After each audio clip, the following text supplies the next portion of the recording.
BR Naidu చేసేటువంటి అవినీతి అక్రమ అనైతిక కార్యక్రమాలను ఎండగడుతున్నానని బిఆర్ నాయుడు నా డ్రైవర్లను ఉసిగొల్పి నన్ను కూడా బిఆర్ నాయుడు లాంటి అప్రాచ్యపు పనులు చేసేటువంటి వ్యక్తిగా చిత్రీకరించేటువంటి ప్రయత్నం కూడా చేసి విఫలమైనాడు.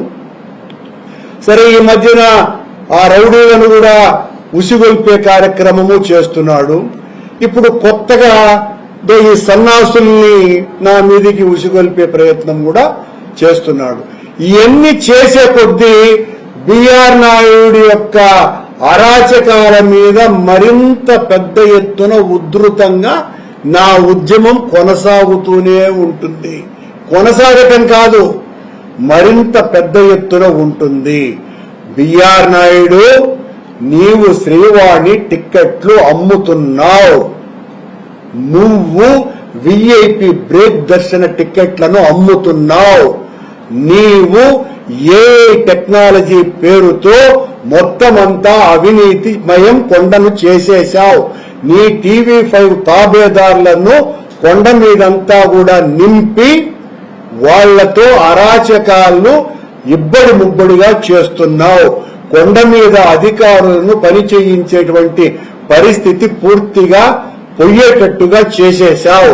నీ అనైతిక కార్యక్రమాలకు జడిసినటువంటి చంద్రబాబు నాయుడు నిన్ను రాజీనామా చెయ్యమని అడగటానికి కూడా సాహసించలేక సంశయిస్తే నేను చేసేటువంటి ప్రసక్తే లేదు అని విచ్చలవిడిగా విర్రవీగిపోతూ ఉంటే, నువ్వేదో ఈ రౌడీలని ఈ సన్నాసుల్ని నా మీద ఉసిగొల్పితే నేను భయపడిపోయి నా ఇంటి మీదకి దాడి చేస్తే భయపడిపోయే పనికి మారిన రాజకీయాలలో పెరిగినవాడిని కాదు బిఆర్ నాయుడు. నీలాగా చీరలు అమ్ముకొని టికెట్లు అమ్ముకొని ట్రావెల్స్ ఏజెంట్ల రూపంలో దందాలు చేసి మోసాలు చేసి TV5 కార్యాలయాన్నే హైడ్రాప్ వాళ్లకు వ్యతిరేకంగా దాదాపు 500 చదరపు అడుగుల్ని ఆక్రమించి TV5 కార్యాలయం కట్టిన వాడిని కాదు నేను. నీ ఇల్లు దాదాపు 500 చదరపు అడుగులు పబ్లిక్ స్థలాన్ని, GHMC స్థలాన్ని ఆక్రమించినటువంటి నీచుడివి నువ్వు అనేటువంటి విషయం లోకమంతా కోడే కూస్తోంది హైదరాబాద్ లో. ఇవన్నీ కూడా మరింతగా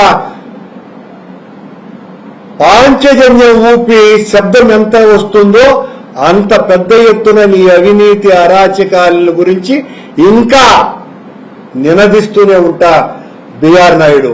నువ్వేదో ఊరికనే నన్ను ఇలాంటి వాళ్లతో బెదిరించేసి నేనేదో టీటీడీని అన్యాయం చేస్తున్నానంట. టీటీడీలో నువ్వు చేస్తున్న అన్యాయం అక్రమాలను ఎదిరించటమే, నిలువరించే కార్యక్రమమే నేను చేస్తా. ఈ అట్లూరు నారాయణరావు అనేవాడు ఇప్పుడు మీడియాలో మాట్లాడాడు. ఏమని? కొండ మీద బ్రాందీ బాటిల్ బహుశా ఈ అట్లూరు నారాయణరావు పెట్టుంటాడు. వీళ్ళంతా తాగుబోతు బ్యాచ్ కదా.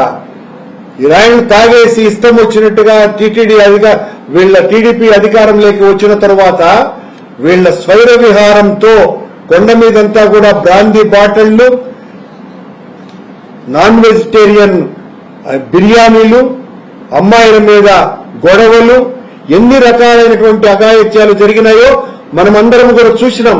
ఈ బిఆర్ నాయుడు నేతృత్వంలో ఉన్నటువంటి పాలక మండలి వచ్చిన తర్వాతనే వైకుంఠ ఏకాదశిలో 6 మంది చచ్చిపోయినారు, 40 మందికి తీవ్రమైనటువంటి గాయాలైనాయి. మళ్లీ వైకుంఠ ఏకాదశికి జనమే లేకుండా చేశాడు బిఆర్ నాయుడు. నువ్వు నీ మనుషుల్ని పంపించి కాషాయాంబరదారులై వాళ్ల చేత నా మీద మాట్లాడిస్తే భయపడతాను అని అనుకుంటే చాలా పొరపాటు నాయుడు గారు. ఈ రకంగా మీరు అక్రమాలు చేస్తూ అట్లడి నారాయణ అనే తెలుగుదేశం పార్టీ కార్యకర్త పొన్నోడు మాట్లాడాడంట. ఆడ విష్ణు విగ్రహాన్ని మా టైంలో నుంచి నేను నిద్రపోతాడు. 2 సంవత్సరాలు అయింది అధికారంలోకి వచ్చి. అంటే ఉత్సవంలో పారేస్తావా శ్రీ మహావిష్ణు విగ్రహాన్ని? లెట్రిన్ల పక్కన పాడేస్తావా? అలాంటివి నేను ఎత్తి చూపుతా. ఏమైంది? ఈ సాధు పుంగవుల పేరుతో ఉన్నటువంటి వాళ్ళు చంద్రబాబు నాయుడు దాదాపు 3,000 కోట్ల రూపాయలు విలువ చేసేటువంటి టీటీడీ స్థలాన్ని జంతువుల మాంసంతో వండేటువంటి ఒబరాయ్ హోటల్కు ఇచ్చినందుకు ఎందుకు అబ్జెక్ట్ చేయలేదు మీరు? కొండ మీద అరాచకాలు జరుగుతుంటే ఎందుకు మీరు ఆపలేకుండా పోయినారు, మాట్లాడలేకుండా పోతున్నారు? ఎందుకంటే మీరే బ్లాక్ లో టికెట్లు అమ్ముతున్నారు కనుక.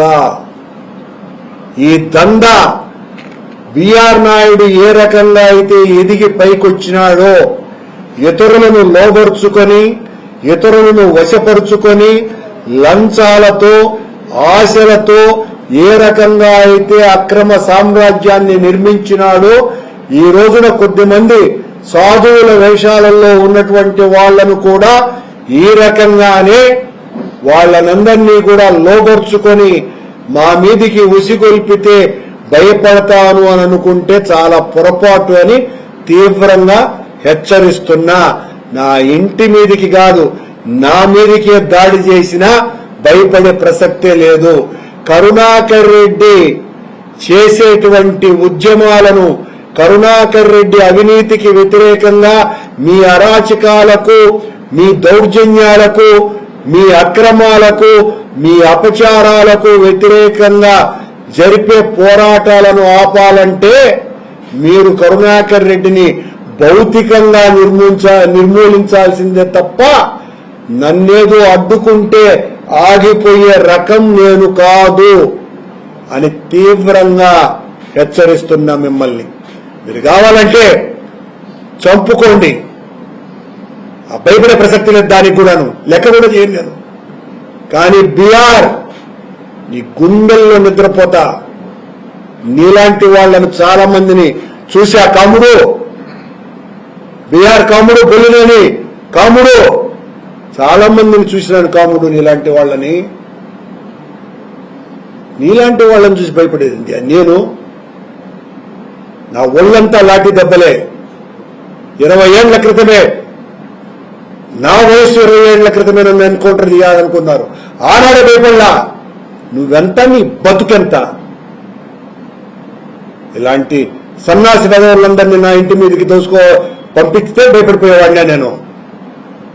పోరాడుతూనే ఉంటా, ఆఖరి శ్వాస వరకు ఎదురిస్తూనే ఉంటా, నిలువరిస్తూనే ఉంటా.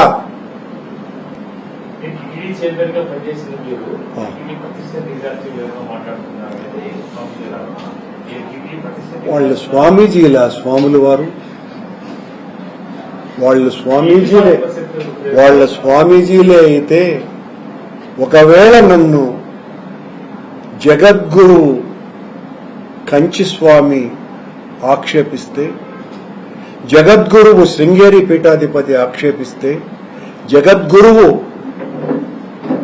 మా అహోబిల పీఠాధిపతి ఆక్షేపిస్తే, పుష్యగిరి పీఠాధిపతి ఆక్షేపిస్తే, ఇలాంటి పీఠాధిపతులు ఆక్షేపిస్తే తప్పనిసరిగా నేను సమాధానం చెప్తాను. సొంతంగా పీటలు తెచ్చుకొని ఆ పీటల మీద కూర్చొని గంజాయి తాగుతూ బిఆర్ నాయుడు ఇచ్చేటువంటి పైసలకు ఆ టికెట్లను బ్లాక్ లో అమ్ముకునేటువంటి వాళ్ళు మేము స్వామీజీలము అంటే వాళ్లకు కూడా సమాధానం నేను ఇవ్వాలనంటే ఇంకా నా తలకాయ ఏడన్నా పెట్టుకోవాలా.